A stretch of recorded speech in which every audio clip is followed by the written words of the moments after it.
So, we have such an excitement weekend. We had YCS Orlando, a very strong, a very nice event that gave us so many things to discuss. First of all, Ryzeal won, and the final was very impactful, with the mean that we had two very good versions, Finsmith Ryzeal against Mitsurugi Ryzeal. I'm here with John Alexis, and I would like to share your opinions with the audience and with me. How do you feel about those two versions of Ryzeal? Well, first of all, hi everybody. I'm really happy to be there with you to talk about those two versions because they are really great versions. Regarding the fact that both versions, they have some similar things, of course, but they also have some very different things. The Finsmith variant is really great because it has a lot of grind game. I think it plays a little bit less well into Dimension Barrier, which is a such great card in the metagame right now, and it plays better into Droll as well. But the Mitsurugi one is really explosive. When you go first and you go uninterrupted, the field is absolutely amazing, and it's gonna be a really hard time for your opponent to just break the field. So I think both versions, they have their pros and their cons. The big issue with those versions is that currently in the metagame there are a lot of bestials, and the bestials, you have to take that into account, otherwise you're probably gonna have a hard time dealing with those cards. So I don't know what you think about that, but do you think there is a version between the two of those versions that play better into the bestials? Yeah, and actually I think that is a very good and strong meta call for YCS Birmingham. Pure Ryzeal. I know that may sound a little bit odd, but playing a version that doesn't get very distracted from bestials may be the correct choice for this event. Because, as you mentioned, Finsmith of course is more consistent, Mitsurugi has an amazing ceiling, making an amazing board. However, Pure Ryzeal feels like is the answer to heavy bestials main deck choices. Because, as we saw in Orlando, most of the decks played a lot of bestials, and I think now that maybe a lot of players that will choose to play 9 to, 10 bestials, a very heavy build. However, as you mentioned before, Pure Ryzeal is very, very worried about D-Barrier, a card that really shuts down the deck, and also Droll is also an issue for this version. That's a huge problem, absolutely. And we didn't mention Droll, but Droll and Logbird might be a really great card for this event because we saw that Mitsurugi Ryzeal was a great deck, and it really collapses under Droll and Logbird. So if people start to put Droll in their main deck, that might be a huge problem for the players who want to go for Pure Ryzeal. And they won't especially have a way to turn around this card at all. Of course, you have the ability to just go for a detonator and just pass your turn, but this is not what you want to achieve when you're playing Pure Ryzeal. So, in the end, it might depend on the fact that players are gonna play Droll main deck or not, and this might be a big issue if you're going for Pure Ryzeal. Would you play Droll on main deck or on side deck? I wouldn't play Droll in main deck, personally, because I think this is a bit... if you're playing Droll in the main deck, I think you're a bit late to the party. I think that you have to play other cards, but it will end up being your choice in the end. So we'll see during this event, there is those 2 days of competition, if the players are going to play Droll or not. Would you play Droll main deck? No, but I will definitely side it. Yeah. My side would probably look with 6 heavy hand wrap for Malice, that we will talk in a minute, and surely Droll because it answers so many decks, not only Finsmith, not only Mitsurugi Ryzeal, Pure Ryzeal, but also some rogue decks that may be very impactful in this event. We'll talk about that later, by the way. Yeah. So, regarding Malice, how do you feel about the deck post Supreme Darkness? Well, there are some very impactful cards that went out. You talked about them earlier. There is, of course, Abawaku, which is a great addition to the deck. It's really, really great. And there is also Meowls, Mulch Army, the new Mulch Army, which is a disaster for the deck because if you see a Mulch Army like that in the graveyard of your opponent, then you're doing it in a hard way. So I think there are some pros and some cons. Malice, I think, needs to be valued as one of the best decks of the format. Exactly. Really, I think it wasn't in the finals in Orlando, but today, tomorrow, I think it might be one of the best decks because it has so much things for it. First of all, the deck is really great to play through hand traps. I mean, if your opponent only has one Nibiru, or one Impermanence, or one Veiler, it might not be enough, and it's probably not gonna be enough. So you've got this ability to go through end traps, and if your field goes uninterrupted, then it's gonna be really hard for your opponent to go through because you've got non-target banishment, which is so hard for some decks to deal with. So there is this thing. And the fact that there is also the addition of Abawaku is really great for the deck because you can literally take the Lancia of your opponent and summon it back on your board.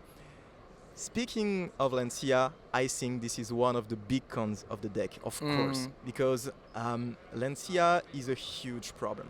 We talked about Ryzeal earlier, and Ryzeal really crumbles under Dimension Barrier. But Dimension Barrier only is fine when you go second, you know? I mean, if your opponent goes first, then you'll have to worry about Dimension Barrier. But if you go first, it's fine. Whereas for Malice, it's a bit harder because you already know that Game 2 and Game 3, it's going to be a really hard game for you because if they drop Lancia, you're going to be in trouble. I don't know what you think about that. Malice, as you mentioned, is in a very weird position, meaning that it got a very good card from Scream Darkness, but also has to play around one very powerful hand trap, Malice Army Meowls. The odd thing is that post-side deck you have to worry about Lancia, Meowls, and any other combination from hand traps that's, for example, Impermanent Nibiru, which is still very impactful. However, if you have built your side deck properly, with Thrust is mandatory for Malice, yeah. I believe, with targets like Sanctum and Debarrier, you can probably go and set up a very minimalistic board and play with the very powerful traps. However, if players do not respect Malice and they go all the way to beat a deck like Finsmith Ryzeal, Mitsurugi Ryzeal, or any Finsmith variant, I think that Malice can really thrive because if it's not yet respected, it can be very, very strong deck.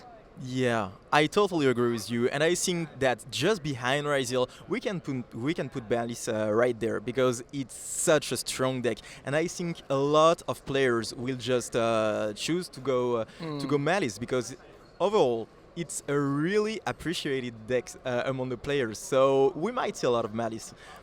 But there are also some odd decks. We talked about Ryzeal, we talked about Malice. But there are some Finsmith versions, the pure versions as we call them.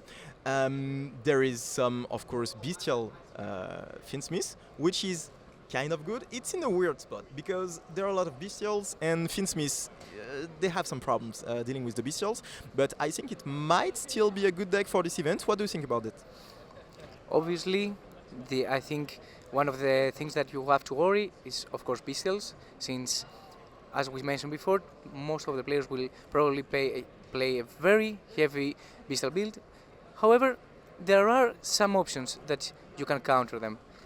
Of course, Finsmith Senpai is a very good option, since you can bait your opponent and then summon Hydra, and that probably be an and all of a sudden, it's really hard. However, I think there are two sleeper decks that we have talked before that can play very good around bestials. What's your opinion? My opinion is pretty clear about that. We talked about that together before, and I think that there are two decks that really thrive under the bestial meta. The first one is obviously Mermail, because you only summon water monsters. So that's really great because the bestials will not have any effect on you. That's the first thing. The second thing is that going first, the deck is absolutely amazing. The field is amazing. Your opponent is certainly not gonna go through it. It's gonna be really hard. The fact that you can remove cards from the hand, that you can watch the hand before even starting your whole combo is such a great thing. So I think Mermail will be really, really good.